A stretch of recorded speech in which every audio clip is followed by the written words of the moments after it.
नमस्कार, आप देख रहे हैं टुडे 24 न्यूज और मैं हूं आपके साथ साक्षी निपान। परसा कोल ब्लॉक हेतु जबरन भूमि अधिग्रहण एवं फर्जी ग्राम सभा प्रस्ताव को निरस्त करने की मांग पर आदिवासियों का अनिश्चितकालीन धरना पुनः शुरू। हसदेव अरण्य क्षेत्र के सरगुजा जिले में ग्राम फतेहपुर सालही हरिहरपुर के ग्रामीण आदिवासियों ने परसा कोल ब्लॉक हेतु जबरन भूमि अधिग्रहण एवं फर्जी ग्राम सभा प्रस्ताव को निरस्त करने की मांगों पर पुनः अनिश्चितकालीन धरना प्रदर्शन 2 मार्च 2022 से शुरू किया है। ग्रामीण मुनेश्वर ने बताया कि वर्ष 2019 से 20 में भी फर्जी ग्राम सभा प्रस्ताव निरस्त कर प्रस्तावित परसा कोयला खनन परियोजना को निरस्त करने की मांग को लेकर ग्राम फतेहपुर में 70 दिनों तक अनिश्चितकालीन धरना ग्रामीणों ने किया था। अक्टूबर 2021 में हसदेव अरण्य के सैकड़ों आदिवासी 300 किलोमीटर तक पदयात्रा करके रायपुर पहुंचे थे। राज्यपाल ने पद यात्रियों से मुलाकात के बाद परसा कोल ब्लॉक के प्रभावित गांव के फर्जी ग्राम सभा प्रस्ताव की जांच के आदेश मुख्य सचिव को दे दिए गए थे, परंतु 4 माह के बाद भी कोई कार्रवाई नहीं हुई। इसलिए प्रभावित गांव के आदिवासी महिला पुरुष पुनः आंदोलन के लिए बाध्य हुए। ग्राम हरिहरपुर में ही अनिश्चितकालीन धरना प्रदर्शन शुरू किया गया। इसमें प्रदेश भर के आदिवासी समाज के मुखिया सहित देश भर के जनवादी संघर्षों से जुड़े साथियों को आमंत्रित किया जाएगा। परसा कोल ब्लॉक राजस्थान राज्य विद्युत निगम लिमिटेड को आवंटित हुआ, जिसे विकसित करने और खनन करने का एमडीओ अनुबंध अडानी कंपनी को दिया गया। इस कोल ब्लॉक की भूमि अधिग्रहण कोल बेरिंग एक्ट 1957 के तहत किया गया है, वह भी 5वीं अनुसूचित क्षेत्र की ग्राम सभाओं की सहमति के लिए बिना जंगल जमीन की वन स्वीकृति के लिए वन अधिकार मान्यता कानून के तहत वन अधिकार के दावों की प्रक्रिया की समाप्ति होने के पूर्व ही तथा ग्राम सभा के फर्जी प्रस्ताव के आधार पर सरगुजा कलेक्टर के द्वारा वर्ष 2018 में एनओसी जारी की गई थी।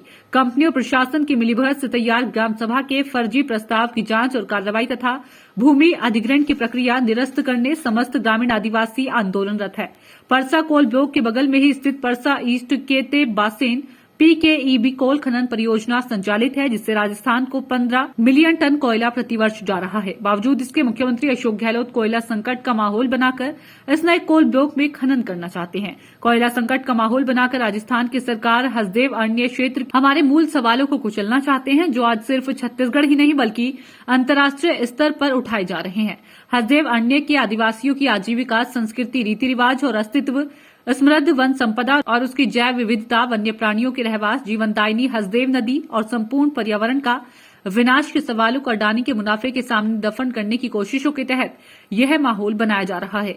हसदेव अरण्य के आदिवासी इस लूट के खिलाफ और अपने जंगल, जमीन, पर्यावरण को बचाने के लिए न सिर्फ एकजुट है बल्कि किसी भी कीमत पर इसका विनाश नहीं होने देंगे। ग्रामीणों ने यह भी आरोप लगाया है कि केंद्र एवं राज्य सरकार वैश्विक स्तर पर पर्यावरण को बचाने के लिए अपने आप को सर्वश्रेष्ठ साबित करने की दौड़ में शामिल है, परंतु अपने हजारों साल पुराने सघन वन क्षेत्रों को उजाड़ने के लिए कोयला खदान की सहमति दे रहे हैं, जो कि सर्वथा अनुचित है। इस क्षेत्र के जंगल के उजड़ जाने से कई नदियों और नालों, इनमें शामिल सालही नाला, चोरनई, अटेम नदी मुख्य रूप से शामिल है, जो कि आज ग्रामीणों और उनके मवेशियों के लिए जीवन दायिनी का काम करती है और उनका अस्तित्व खतरे में आएगा।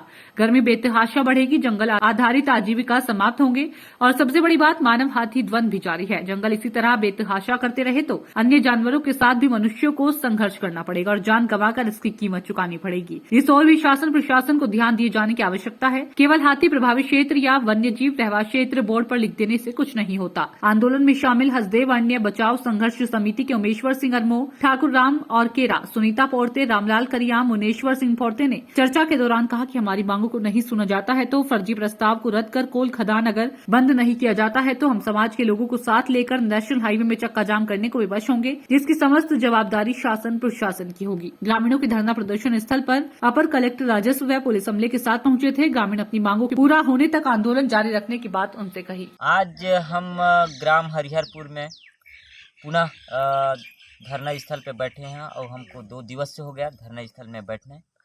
हम लोग पिछले साल 70 दिन तक धरने में बैठे, हमारा वहाँ कुछ भी सुनवाई नहीं हुआ और उसके बाद हम लोग 300 किलोमीटर पैदल यात्रा चल के रायपुर गए।